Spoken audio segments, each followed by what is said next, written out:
Good morning. আজকে market gap আপে খোলার কথা, গ্যাপ আপেই খুলবে অনেকটাই। নিফটির ফার্স্ট সাপোর্ট থাকবে 24,312, সেকেন্ড সাপোর্ট 24,241।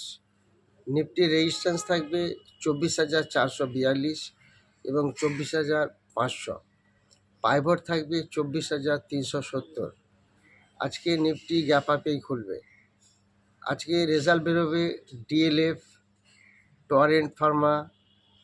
টরেন্ট পাওয়ার, ফার্মানা, Jindal stainless steel, Sundaram finance, UPL.